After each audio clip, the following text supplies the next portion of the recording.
What is the cost of chaos in your life? Is it missed goals, burnout, missed opportunities? Discipline and organization aren't just nice to haves, they are the blueprint for elite performance. On today's episode, we are choosing clarity over chaos and giving you that blueprint, and it all starts with discipline. One of my favorite real-world examples of exceptional discipline is Kobe Bryant. And Kobe is easily one of the greatest basketball players of all time, undisputed, and he achieved legendary status through his unmatched discipline, his ridiculous training and workout regimen, and just overall a very structured approach to his pursuit of excellence. And I love, he talked about this. He's like, I had one purpose, and I wanted to be the best to ever play. And anything outside of that lane, I don't have time for. Those are his words. And, he went further into discipline. He's like, discipline is not something you can just talk through. No, this is a behavioral thing. You have to get up every day and you have to do the work, consistently do the work every day. The punchline, are you familiar with the Mamba mentality? Hell yes. It's about the process of becoming the best version of yourself, right? It's a mindset that you and I believe in, we practice, and we adopted, years ago. But it's rooted in that constant and never-ending improvement with a laser focus on your wide horizon goals and just embracing, pressure. Pressure is a privilege, as they say. Oh man, when I look at how he did it, it makes me think of the All Blacks. The, of course, most winningest sports team of all time. If you're not into some rugby, I would definitely check out the All Blacks and read the book, The Legacy, the story of the All Blacks. And there's a quote. It's not one of their core principles, but it's in support of all of their core principles. And it is champions do extra. Champions do extra. If you want to excel, if you want to win in the face of adversity, guess what, Juice? You got to put in the work. You right. have to have the discipline to show up every day and execute like Kobe did. You can't coast. You're not going to coast to the quality of excellence that our guy Kobe had. Like, there's no coasting in this guy's existence. You know what he does? He pushes when he's tired. You know what I like to tell my team is, like, if it doesn't hurt, you're probably not doing it right, okay? Give it a little more. Just dig a little deeper, and it gets easier next time. And then you can push a little harder. It just makes me think of, like, when you and I first started working together, like way back in the day, when we started at a little staffing company called Rise Medical Staffing. Let's take a little quick trip down memory lane. Juice, you want to come with me, buddy? Let's go, man. I'm all in. Oh, let's go. So it was during the Great Recession. Oh, man. Yeah. It was brutal. It was seriously brutal. The kids today out there crying about the market and how hard it is. No, man. No, it was tough. It was tough. We had like 12 jobs open at one time. Not a lot of opportunity as far as I call it today. I don't even think you could be considered an actual real staffing company with only 12 jobs. Well, it was a bit of a stretch for us. Yeah. But appearances are everything. So we called ourselves a staffing company, man. And our boss was let go. Like, the That's one right. that they hired to help lead me to be a better recruiter. She wouldn't bring any revenue.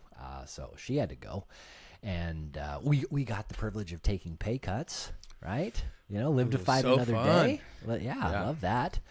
And we were told, we're most likely going out of business. So do your best. I hope you guys can, throw that Hail Mary and we can win. But we expect that this isn't going to work out. And it was just a tough time. And I felt like, honestly, so fortunate that I had a job, because a lot of our peers were on the streets.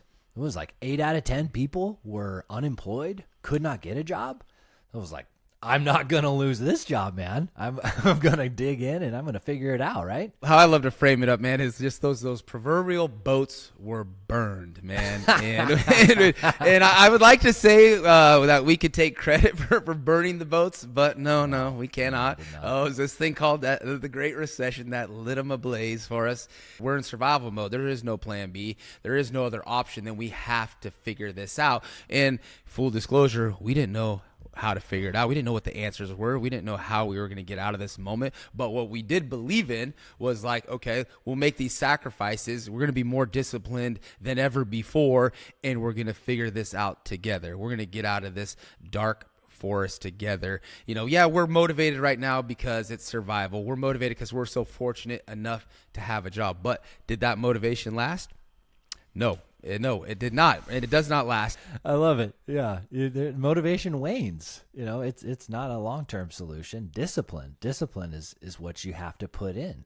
If you want to level up and put in the work to win, you've got to be disciplined to show up day after day. Then you start to build some momentum, and when you have that momentum, then you're motivated. I'm like, okay, yeah, now I've got this motivation. I want to keep going, and so that's what we did. We went to work. We worked 12 hours a day, Monday to Friday. We worked on the weekends. We were going 7 a.m. to 7 p.m. Now, the normal Joe Blow in the staffing world is working a 9 to 5, right? So you're putting in an extra 4 hours a day to hone our craft, to make enough calls, to get that outbound, to find the opportunity to generate some revenue. That's another 20 hours a week. To break down those 4 hours, man, that is 240 minutes extra. It was hard. It was brutal. There's no denying that. Yeah, it was. Well, we urgently needed to generate revenue. I was like, okay, this business is going under if we can't figure this out. So there was an urgency there. We had to determine the activities that were most likely to lead to revenue, and we said no to everything else. It was like, okay, well, yeah, that problem needs to be fixed, but is it immediately going to help us generate revenue? No. Okay, we're not going to do that, right? Like, let's get back to the core mission. Let's get better at it. Let's get much better and have greater efficiency at finding those opportunities.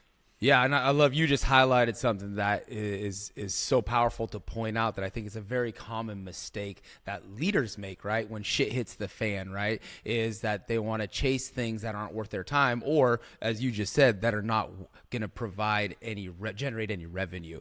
And I think, that happens, when you're in those really survival modes or those desperation modes. And that's really the last thing you want to do as a leader, right? Because that's just going to keep you further off the path of where you want to be.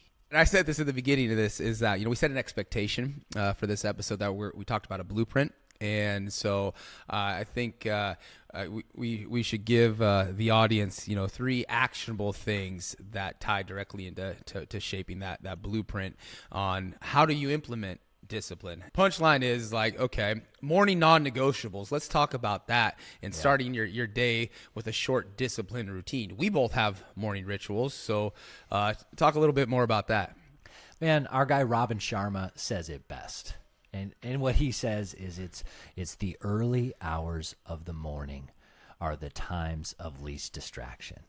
While everybody else is still snug in their beds, if you can get yourself up and into the world, right, you're going to have this calm and this quiet solitude to yourself. I've been locked into the early rise for a long, long time now. Currently, I'm getting up at 5 a.m. I love it. I go right to the workout. I get the sweat on. I get the neurochemistry rolling. I get the right neurochemistry for the day, so I'm fired up and I'm prepared to attack. After that, man, I love to do a little mindfulness meditation, man, and just like get myself centered, maybe do a little breath work, but set my intentions for the day. And then I get up, sit down at my desk, and I'm looking at my top 3 priorities. And am I organized? Like, what are all my sub goals for the day? And I have to execute on this every single day, and that takes discipline, right? But doing that I'm prepared, man. What about you? What's your routine to these days? For me, it's like I get up at 4 a.m. and hydration is number one, and then it's number two is workout, man. And like I could not function at the level that I do if I did not do those handful of things every morning. Gratitude is a huge part about my morning routine, right? Gratitude journaling specifically, and you got to win that first hour or that first 2 hours. And if you do that, you will win your day. Like, I promise you, like, we're not the first two people to ring the bell of a morning routine, man. We just know because through our own experience and how many people that are highly successful perform at a high level in anything, morning routine, man, and stacking those small wins early. And I love the story of, make your bed, man. If you want to change the world, man, start by making your bed. And we're not here to tell you that we're changing the world, but the punchline is like, yeah, that's you get a quick win in, right? And that's part of your routine, and now you're warmed up, you're ready to roll for what? Peak performance, baby. Peak performance, that's right. It takes discipline, consistency. Yeah. It's freedom, as you said before. Our guy Jocko pointed out, discipline is freedom. Get up, give it a shot. Okay. The second thing, number two, number two thing we want to share with you: focus on the controllables. What is within your locus of control? Your thoughts, your actions, your response to what people say and do, man. Like, you've got to be focused on what you can control, and you need to accept what you can't control, and you need to have the peace in letting it go. It's out of my control, man. It's the rules of the game. You don't complain about the rules of the game. Those are just the natural constraints. How do you work around them? You focus on those things that you can control, and you move on and forget the rest. Yeah, it's I got to go a sidebar. This is like, how many times do players complain about the ref's call, man? And how many times has a ref ever been like, oh, thank you for complaining, I'm going to change my call now? It doesn't happen. Yeah. But another on controlling the controllables comes to mind is like Greg Harden, man. And I read his book, Staying Sane in an Insane World, and I just love his mindset, man. And Greg Harden coached at the University of Michigan. He coached Tom Brady, Michael Phelps, and many, many more elite athletes on mental discipline. And his philosophy: stay sane in an insane world by filtering out distractions. If it's out of your control, then why the hell are you going to give it any mental energy at all? And that's, I think, a common denominator. Especially, we can look at athletes, but you can go business. You can put it anywhere. A teacher, anywhere in life.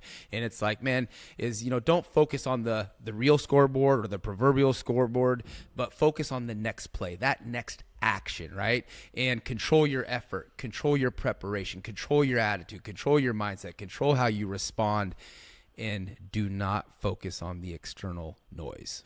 Block it out, man. This is modern day stoicism, right? Yeah. Like, this philosophy has been around a long time, but there's not as many practitioners as we would expect there should be, buddy. Yeah. What's the third thing, buddy? Third one. Oh, I'm so glad you asked. On the organization. So the Eisenhower matrix, right? And the Eisenhower matrix tells us to prioritize tasks by urgency and importance. So number one, urgent and important, do it immediately. Right. Number two, important but not urgent, schedule it. And number three, urgent but not important, delegate it. And number four, neither of those, then just hit the delete button or the eject button and eliminate that at once. At once. I think that's the hardest for people, is number four, because you have this really, really long to-do list, and you've convinced yourself that everything on the to-do list is exceptionally important, but it's not. You've got to really take a step back. What's urgent and important? What's important but not urgent? What's not important? And everything else has to go. There's just no point in carrying around this big list. It's just going to weigh you down, and you're going to be stressed about all the stuff that you can't get to, man. Just delete it off the list. Put it somewhere else, right? Yep. Well, we have another expectation we have to fulfill here. These episodes will be 14 minutes and 40 seconds. So let me close this out. And let me close this out with our closing challenge. And so today, it's the 10-minute rule challenge. So before reaching for your phone in the morning, spend 10 minutes on a non-negotiable. A habit of journaling, stretching, breath work, meditating, gratitude, setting your intentions for the day, and think how you start your morning sets the tone for everything that follows. Lock that in, own your day, and make every minute count.